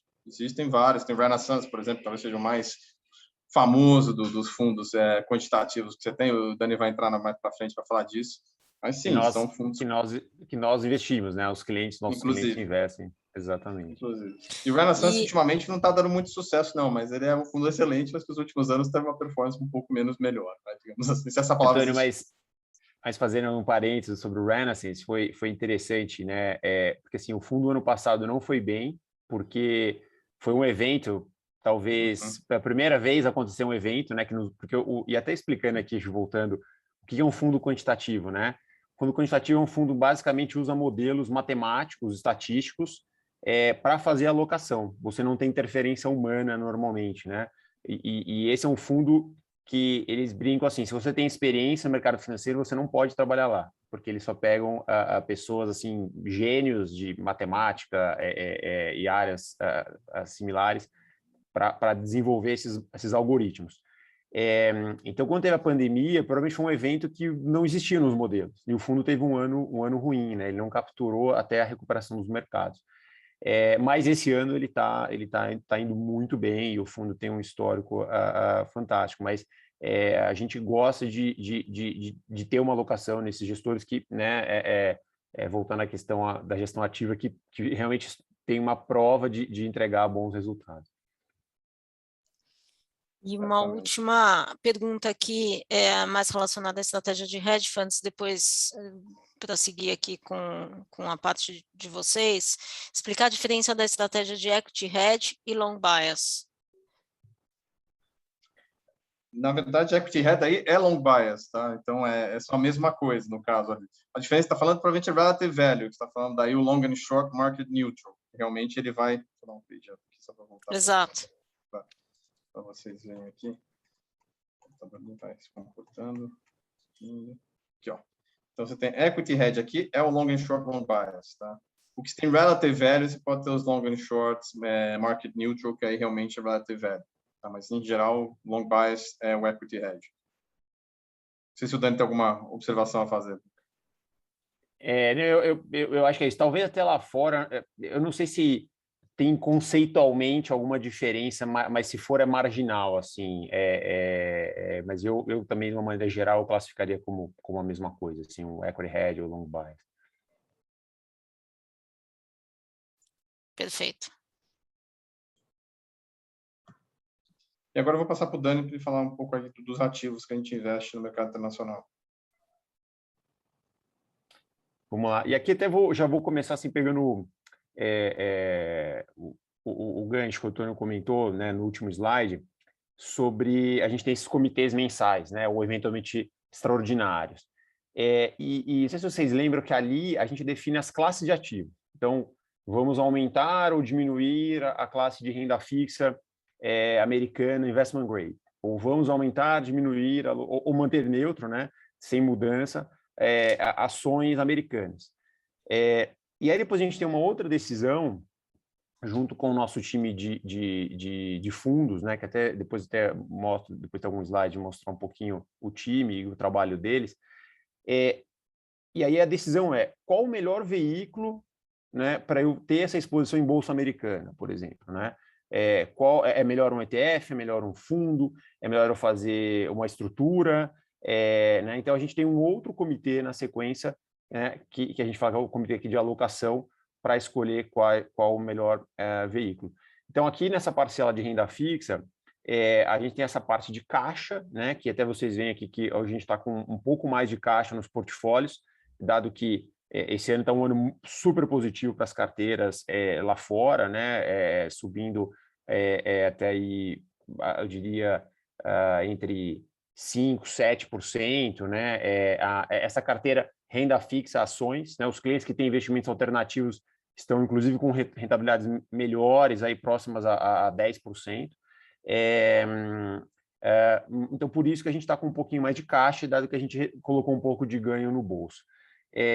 Então, a gente tem a parte aqui de tesouro americano, né, que são as treasuries, daí ouvirem falar, que é uma parcela que a gente usa mais assim como uma proteção para o portfólio. Depois a parcela aqui o IG aqui é o investment grade, né, que o Antônio explicou, né, o grau de investimento. que aqui a gente usa um híbrido de ETF, né? Esse primeiro aqui, o iShares, é um ETF, um grande provedor de ETFs, eventualmente conhecem, e aqui, né, um fundo, esse gestão da nossa Asset, e um fundo da Nordea, a parte de high yield americana, né? Aquela parte de menos qualidade de crédito, mas você espera mais rentabilidade, né? Também com 2 gestores aqui, Lord Abbett e a PIMCO, e a mesma coisa em renda fixa de mercados emergentes, também 2 gestores aqui, esse da MFS, que é um gestor que aqui entra até também a diferença. O MFS compra só emergentes do soberano, dívida soberana, né, dos países. E o Goldman Sachs ele já compra papéis corporativos, dívida de empresas de países emergentes, né? Então, aqui, só lembrando aquilo que o Antônio falou, que realmente o universo, né, de investimento internacional ele acaba sendo muito mais amplo. Aí, seguindo aqui na parte de ações, né, de renda variável, a gente costuma dividir entre a parte global, né, aqui seria um gestor cujo fundo ele pode investir em mercados desenvolvidos, né, Estados Unidos, Europa, Japão, Reino Unido, Suíça. Então, é um fundo que tem esse escopo de geografia maior, a gente classifica ele como global. Depois, fundos de Estados Unidos, né, aqui, de novo, a gente tem esse primeiro que replica o S&P 500, né, um ETF, 2 fundos de gestão ativa, né, que tem um histórico excepcional, né, o interessante é que o Hélio, por exemplo, é um gestor que tem poucas ações, normalmente ele tem de 20 a 25 ações, ele tem um histórico muito bom, assim como o Morgan Stanley. E o Portolã é um fundo, né, que investe em pequenas empresas, né? Lembra quando o Antônio explicou aquela questão de grandes empresas, médias, pequenas empresas? O Portolã ele tem um foco em empresas de menor porte. Depois, Europa, mesma coisa, ETF, fundos de gestão ativa. Japão também, um ETF, um fundo de gestão ativa. E em emergentes, a gente hoje aqui também já chegou a utilizar ETF, mas a gente está usando fundos de gestão ativa. E aí dessa, poxa, mas por quê, né? E até tá num momento interessante. Dentro de ações emergentes, China tem um peso muito grande, né? A China tem um peso de 1/3 praticamente do índice, 35%. E se você considerar, e Taiwan também tem um peso muito grande, né? Então, quase eu diria assim, China é 50%. E vocês devem estar acompanhando, assim, além da questão da Evergrande, a gente teve um aumento de regulação na China esse ano, nas empresas de tecnologia. Então, o mercado chinês está um pouco mais volátil, né? Então, aqui é mais um exemplo que a gente prefere, no momento, estar com o gestor ativo, porque ele vai provavelmente estar evitando um pouco mais de China, e realmente esses fundos estão com uma performance relativa melhor em geral do que o índice. A gente pode ter aqui um fundo que atualmente não temos nada, que é um fundo que a gente usa de moedas para eventualmente implementar uma visão que nós tenhamos de fortalecimento do dólar ou enfraquecimento do dólar, né? Então, nós já tivemos esse fundo, normalmente a gente faz uma cesta com euro, dólar australiano, dólar canadense, já tivemos posicionados tanto comprados e vendidos no dólar contra essas moedas, atualmente zerados. E aqui tinha, por último, a parcela de investimentos alternativos, que aqui é hedge funds, né? E o Global Enhanced, ele é um fundo de fundos, né? Ou seja, você tem, né, ali no extrato, você vai ver só uma linha, mas dentro dele você tem uma seleção de gestores. E aqui, isso vale só um parênteses, depois eu vou entrar na parte de alternativos e falar um pouquinho mais. O Antônio mencionou aquela parte de private equity e outros investimentos privados, que eles não entram aqui nessa carteira que é a mais conservadora, e onde a gente costuma, digamos, começar a conversa, né, com os clientes, mas hoje essa parcela de alternativos ela tem crescido muito no portfólio dos clientes, né? Então, ao invés de você investir no public equity, né, nas ações que são listadas, você eventualmente tem exposição em equity, mas num fundo que compra empresas de capital fechado, né? E eu vou mostrar que esses fundos têm apresentado performances excelentes, né? Então, os clientes que têm feito um pouco esse mix, tem se beneficiado bastante.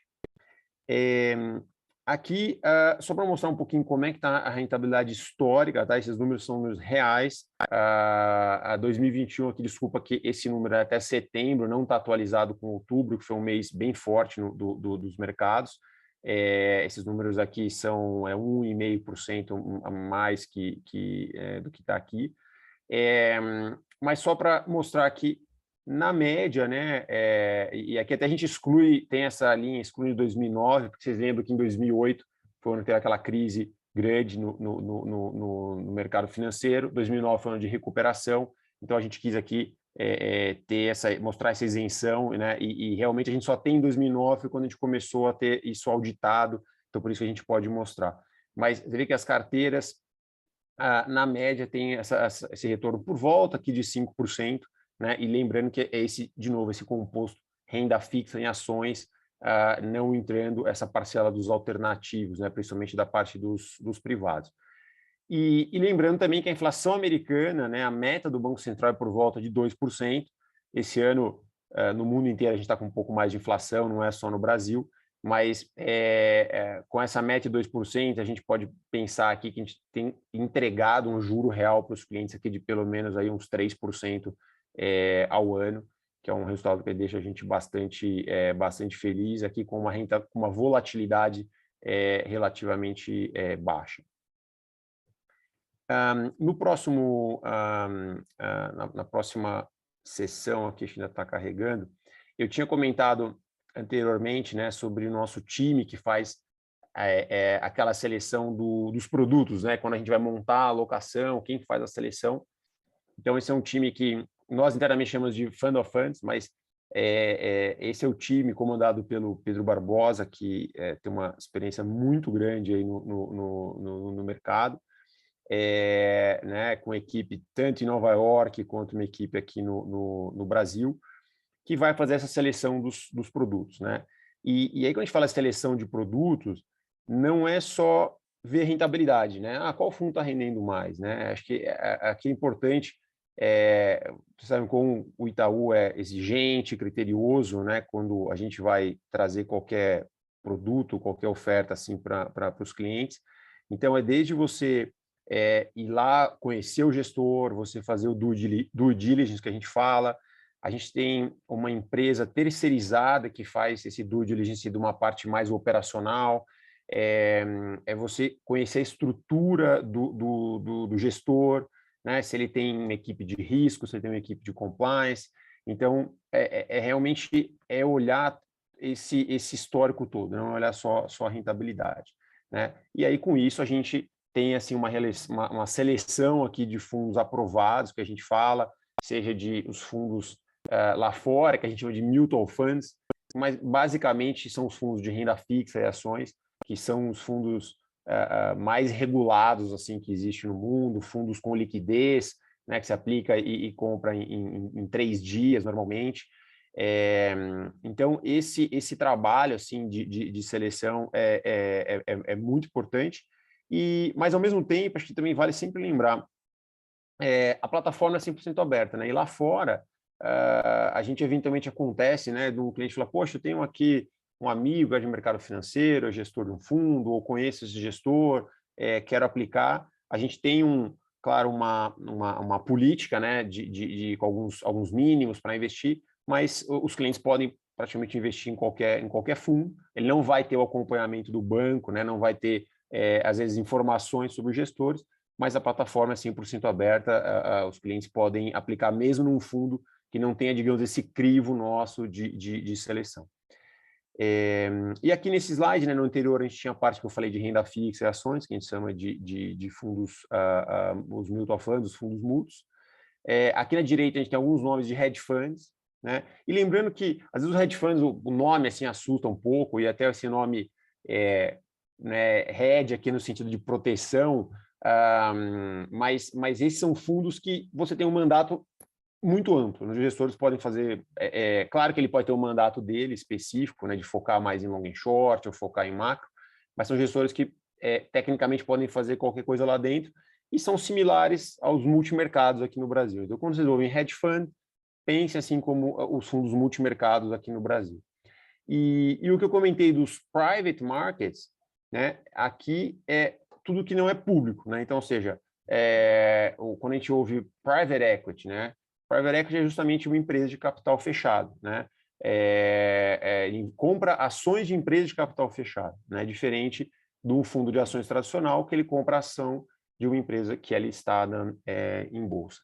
E como eu falei, essa parcela aqui de private markets é onde tem crescido bastante nos nossos portfólios, onde a gente tem aumentado aqui a alocação, porque até uma coisa que é interessante, se a gente olha a quantidade de empresas de capital aberto nos Estados Unidos hoje, ela é menor do que era 10 anos atrás, né?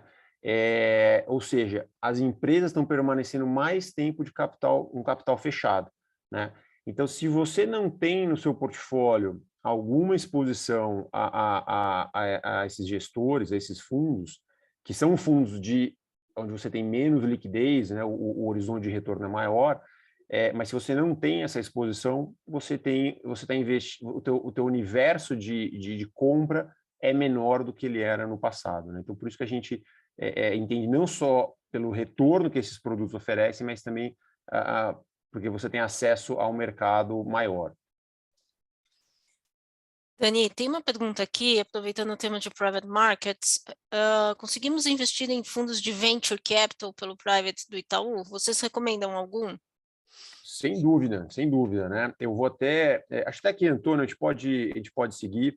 Eu vou mostrar aqui um pouquinho, acho que esse slide aqui já responde um pouco. Eu vou citar aqui alguns nomes, né?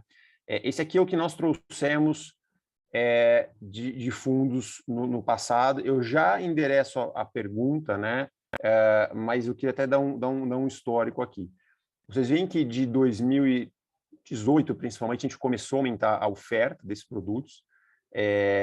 E aqui teve, não só porque a gente entendia, a gente viu essas transformações acontecendo no mercado, mas a gente viu também que esses gestores que tradicionalmente tinham como cliente fundos de pensão, os endowments, né, que são os fundos das universidades americanas, eles começaram a buscar uma diversificação de clientes, né, uma diversificação do passivo deles, para não ficar tão concentrado nesses gestores. E quando eles olhavam, começaram a olhar para o mundo, começaram a olhar para regiões, eles olharam para a América Latina e falaram, poxa, quem que pode ser o nosso maior parceiro na América Latina, né? Para a gente fazer negócio, eventualmente você pode ter uma troca de sinergias, e o Itaú foi a escolha óbvia, assim, né, para grande parte desses gestores.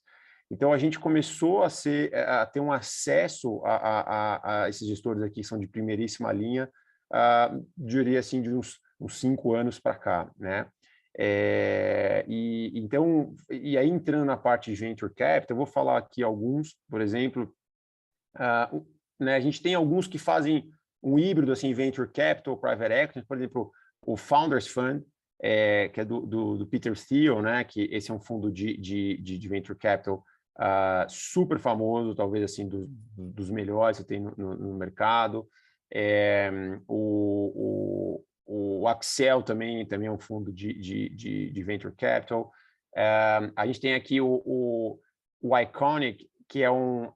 Aqui também, de novo, você tem alguns fundos que são um pouco híbridos, Venture Capital e Private Equity, que esse é um fundo do Family Office do Mark Zuckerberg e de outros fundadores de empresas ali do Vale do Silício.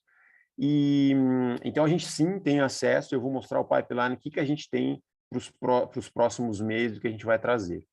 Que acho que está no slide seguinte. E até aqui, acho que vale também fazer um parêntese para a audiência. Talvez nem todos estejam familiarizados, então me desculpe aqui, mas fala assim, poxa, o que é o Venture Capital, o que é o Private Equity?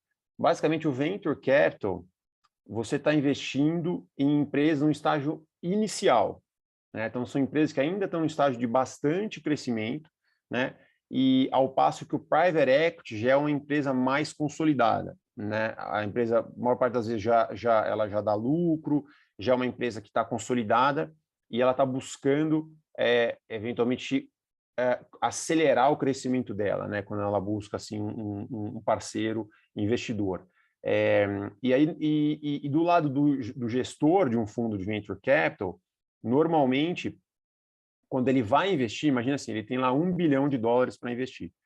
Normalmente, um fundo de venture capital, ele faz pequenos investimentos em muitas empresas, né? Então, pegando esse 1 bilhão, talvez o gestor vai fazer ali 20 investimentos de $50 milhões, né? Ou ele vai fazer até mais do que isso, 25 investimentos de $40 milhões. Um gestor de private equity, muitas vezes ele compra o controle de uma empresa, né? Então, talvez com esse $1 bilhão ele vai fazer 10 investimentos, 5 investimentos, né? Porque são transações de volume maior e essas empresas já estão num estágio de maturidade muito maior.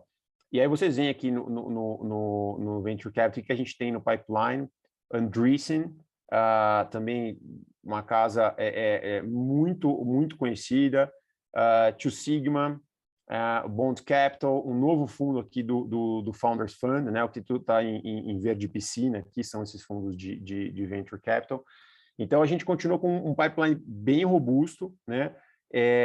Aqui, esses fundos, a gente está em negociação com capacity, né? Porque é sempre uma briga, assim, que os resultados são tão bons, eu vou mostrar aqui no slide seguinte, que quem já investe nesses fundos quer continuar investindo. Então, existe sempre assim uma disputa por quanto que a gente consegue investir. Muitas vezes a gente às vezes consegue $20 milhões, só $30 milhões, a gente consegue $100 milhões para investir. E até para dar um número para vocês de quão importante, né, e tem crescido, nesse ano de 2021 a gente aproximadamente os nossos clientes fizeram commitments, né, são os comprometimentos de investir na casa de $600 milhões, né? Então, como eu falei, a gente já é um player nesse mundo de privados super importante, né? E aqui falando um pouco de números, que eu falei que...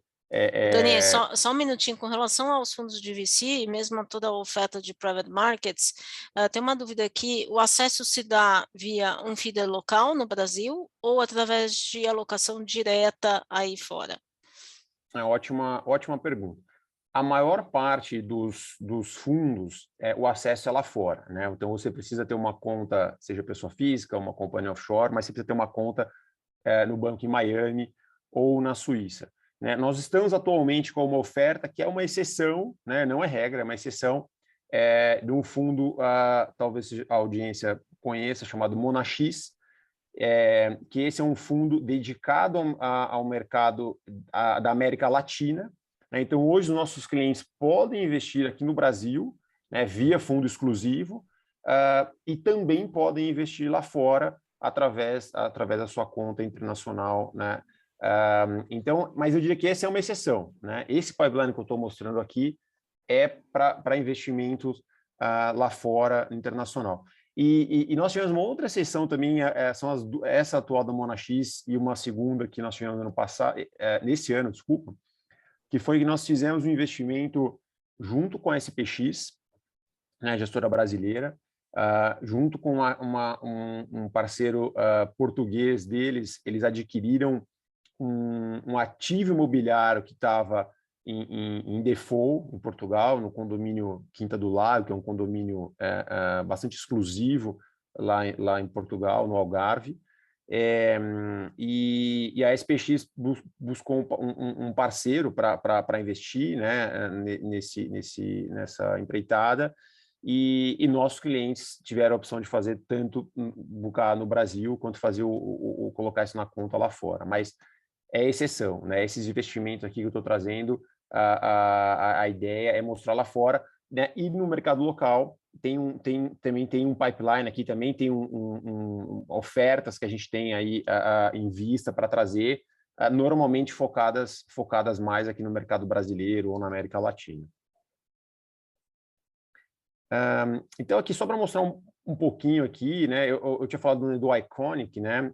Antônio, ali você achou o quarto, né? Ali da linha, aquele fundo de ou pode ser nessa página Desculpa, também. Mondé, é porque eu queria mostrar o Iconic anterior aqui, desculpa.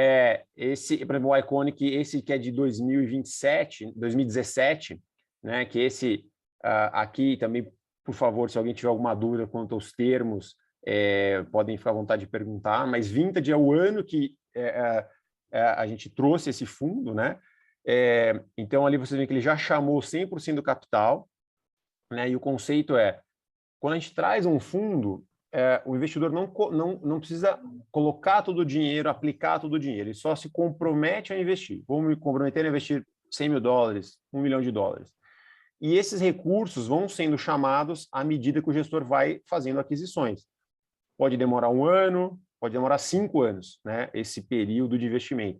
Vocês veem aqui que tem fundos, por exemplo, o Iconic 3 ali, que o Antônio falou, já chamou 100% e até já distribuiu 33%, né? Mas a gente tem um fundo como o Stepstone, de 2016, que ele ainda não chamou tudo, ele chamou só 86%. E aí aquela coluna, o múltiplo, né? O que é isso? Então o Iconic, que aqui é um destaque, para cada $1 que você colocou, ele já se valorizou quase 7 vezes, né? Então o fundo teve essa valorização o múltiplo dele, né? O que dá o IRE é a TIR, né? O que dá uma TIR de quase ali 90% de retorno, né? E esse é um número anual, então, ou seja, é um fundo que está com uma rentabilidade, né? A gente vai analisar aí de quase 90%. E aqui, para eu ser justo aqui, você não falar, poxa, você está mostrando um resultado fantástico, né? Mas vou talvez mostrar que o pior fundo que nós tivemos já, desde que a gente começou o programa, o Carlyle 4, que era um fundo de private equity tradicional, né, de comprar controle de empresas, 2013, que ele já está quase no fim, mas deu ali por volta de 11% ao ano, né? Não é ruim, mas a gente não considera um bom resultado, né? Um fundo de private equity, quando a gente investe, a gente está falando talvez de buscar um retorno mais na casa aí de 20%, 25%, e os fundos de venture capital, a gente tem até uma expectativa de um resultado maior. E além de private equity, venture capital, que talvez é um universo maior dos fundos, eu mencionei aqui esse da SPX, que é de real estate, então também é uma outra categoria que a gente tem, como a gente trouxe ali em 2016 um fundo da Tishman, que aqui é uma classe de ativo que você, por ser mais conservador, você vai buscar um retorno um pouquinho menor. A gente tem os fundos de crédito, como o MSD, que é o fundo, o Family Office do Michael Dell, né? Quando ele vendeu a Dell Computadores, ele criou um Family Office que é enorme, né? Ele é uma das pessoas mais ricas do mundo, e eles têm um time que faz essa gestão de crédito privado, que aqui, eu falo, poxa, o que é crédito privado, né?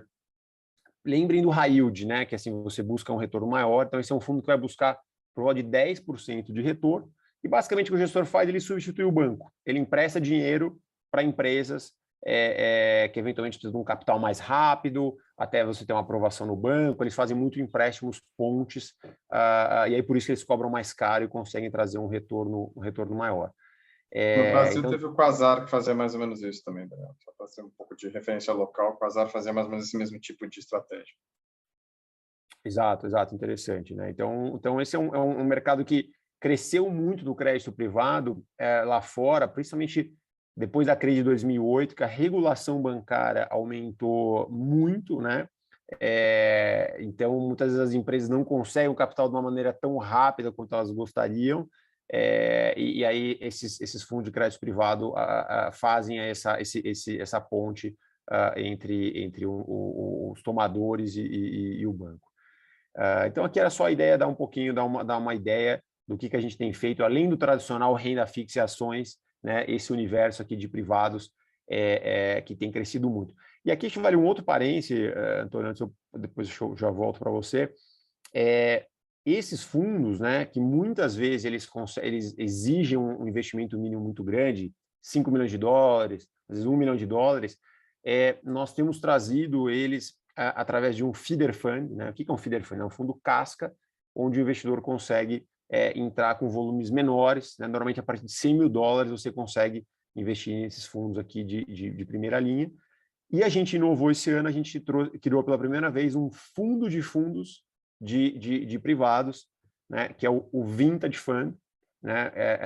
Então, esse é um fundo que é o Vintage de 2021, ele vai investir entre 6 e 8 investimentos que nós trouxermos aí nos próximos 12 meses. Né? E a ideia é ter um fundo desse por ano, a cada dos 8 meses. Então, mesmo para um cliente que está começando no internacional, não quer eventualmente, quer começar a experimentar esse mundo, ou ele quer diversificar, esse é um veículo bastante interessante, né? o Vintage Fund. Deve ver se tem alguma pergunta antes da gente seguir aqui para a próxima parte.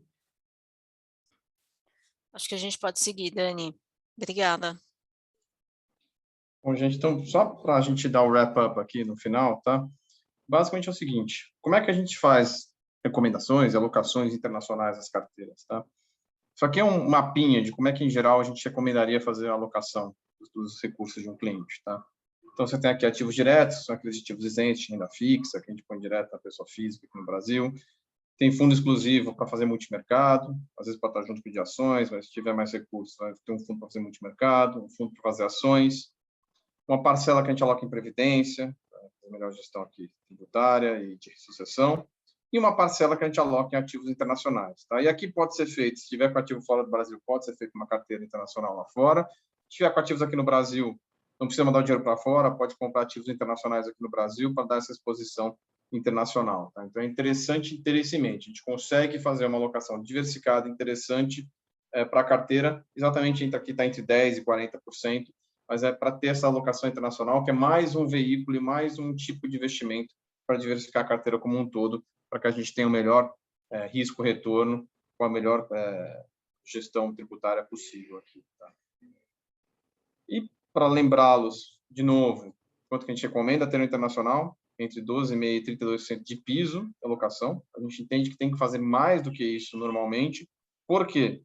Porque se a gente for ver aqui, isso aqui é interessantíssimo. Tá? Isso aqui a gente tem o retorno ano a ano na carteira laranja local, a carteira azul é internacional em dólares e a preta é aquela carteira global, né? Ou seja, com as duas coisas, com o internacional e com o local juntos. E vocês podem ver aqui que em todos os anos, praticamente, com exceção de 2017, o internacional, a carteira global foi melhor que a carteira local e que a carteira internacional. Tá? Por quê? Porque como é internacional em reais, quando você faz a transação para o real, você ganha dinheiro aqui nos últimos anos. Tá? Você vê que em 2018 a carteira internacional foi negativa em dólares, mas o dólar se apreciou, então em reais você acabou tendo uma performance melhor tendo a carteira internacional, mesmo com ela indo negativa, do que sem tê-la. Tá? E você vê que nos últimos 3 anos foi realmente impressionante. Esse ano, então, nem se fala. Uma carteira com 25% só de alocação acabou trazendo retorno negativo, retorno positivo aqui em 2021. Tá? Então, é interessante o investimento internacional, tem retorno interessante, ajuda em momentos de crise, especialmente como na crise brasileira, que é o momento que a gente está vivendo hoje. Então, a gente acha interessantíssimo e importantíssimo ter uma alocação internacional de um tamanho razoável. Antônio, e eu vou te fazer uma pergunta que sempre vale $1 milhão. O que é a nossa projeção do dólar para o ano que vem? Como é que a gente está vendo isso? O dólar a nossa posição no banco, tá, da nossa área de macroeconomia, é 5,5 para o final do ano que vem. Essa é a nossa projeção oficial de dólares. Tá? Mas, se você perguntar para a gente o que a gente acha, a gente entende que o dólar no Brasil hoje está muito apreciado. Tá? A gente entende que o Brasil, tanto por risco Brasil, quanto por comparação com as nossas moedas dos nossos vizinhos, o Brasil tem uma depreciação enorme, tá, com relação a estes fatores. Tá? E que só se explica hoje, basicamente, por incerteza política e por incerteza fiscal e esse tipo de problema que gera esse tipo de câmbio. Tá? Só que é muito difícil dizer que isso vá tender à normalidade num ano de eleição, que vai ser um ano bastante turbulento. Tá? Mas nossa previsão é 5,5 para o final do ano que vem, mas a gente entende que o Brasil tem um potencial, o real tem um potencial de valorização interessante, caso nós tenhamos uma diminuição no barulho político. Nos parece pouco provável, mas temos essa visão. Tá? Por fundamento, o real deveria estar mais valorizado. E, André, se eu puder pegar o gancho dessa pergunta, que é sempre uma pergunta, faz parte do nosso dia a dia aqui, mas o que, acho que, né, Antônio, a gente viu aí anos que a gente dedica ao internacional, é que o ideal, né, assim, e a gente vê os clientes que já têm uma alocação maior no internacional, é você ter uma disciplina de envio de recursos para fora, né? Então, assim, para os clientes que estão gerando ainda recursos, na medida do possível, você recebeu o dividendo da sua empresa, você recebeu o bônus, ou você recebe um salário mensal, você tentar mandar com frequência, todo trimestre, todo semestre, uma vez por ano, e é o que eu brinco, assim, fecha o olho e manda. No dia que recebeu o dinheiro, manda, assim, não olha o câmbio, né? E parece assim, e eu falo isso já há anos, né? Então, então da mesma maneira que hoje está 5,5 e parece um nível alto, a 4 os clientes achavam alto, a 3 eles achavam alto, a 2 eles achavam alto. Então, a gente sempre fala assim para tentar, e eu sei que é difícil, e eu também sofro quando eu faço isso, né? Eu faço com os meus recursos, mas na medida do possível, ter essa disciplina de você mandar com frequência e fazer um câmbio médio, né? E vocês viram aqui que o resultado desses dólares, né? Esses dólares, eles renderam muito também, né? Não é só a questão do câmbio, é quanto as oportunidades de investimento que nós temos lá fora que são muito, muito boas. E voltando E lá a para trás, questão 90% da da... alocação vem do... Desculpa, André, 90% do resultado vem da alocação de ativos. O timing de mercado representa muito pouco o resultado final. Exato. E tem a questão da estabilização dos riscos, né? Para um investidor brasileiro, o dólar traz uma proteção muito relevante, né? Além da diversificação nas demais classes de ativos, ao longo do tempo, no longo prazo, é um pouco do que esse slide que o Antônio passou mostrou, o quanto o portfólio global estabiliza em risco a posição dos clientes, né? Então, em momentos muito favoráveis em que o dólar possa se depreciar em relação ao real, você vai ter uma valorização importante dos ativos brasileiros. Então, uma parte do teu portfólio, uma boa parte aqui do teu portfólio que está em Brasil vai se valorizar bastante, e você no portfólio global talvez não tenha o mesmo retorno, que é esse exemplo de 2016 aqui que o Antônio está apontando no slide, mas no longo prazo você sempre vai ter uma relação de risco e retorno melhor, né? Em função da diversificação que o dólar te dá junto com os ativos internacionais. Tá? Então, acho que aquele slide das bolinhas, né, demonstra bem isso, né? Você com um portfólio global, ao longo do tempo, você fica com um nível de risco maior e com um nível de retorno melhor do que uma carteira pura local. Então, isso é independente do patamar do câmbio que você manda, né? Claro, tem que ter aí um certo cuidado para mandar em tranches, como o Daniel mencionou, mas o que vai importar mesmo é essa relação de risco-retorno no longo prazo.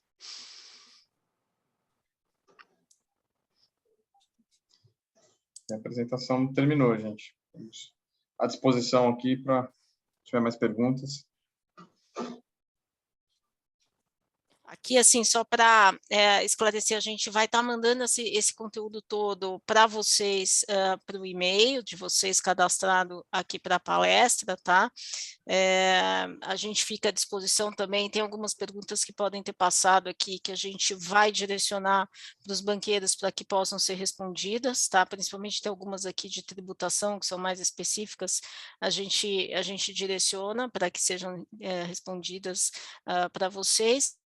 E a gente deve fazer outros eventos dentro da plataforma do Finance Academy para frente, e a gente conta com a presença de todos vocês. Foi um prazer estar aqui com vocês falando desse tema de investimentos internacionais, e para a próxima vai ser um prazer receber vocês aqui nas próximas edições. Prazer falar com vocês também, gente. Obrigado. E é muito importante, pessoal, que assim que a gente sair aqui, vai aparecer um questionário, uma pesquisa de satisfação, para que vocês possam responder. Isso para a gente é super importante para cada vez mais a gente aprimorar esse tipo de evento aqui com vocês. Obrigado a todos também pela oportunidade e aguardo para as próximas apresentações. Obrigada, gente. Boa noite.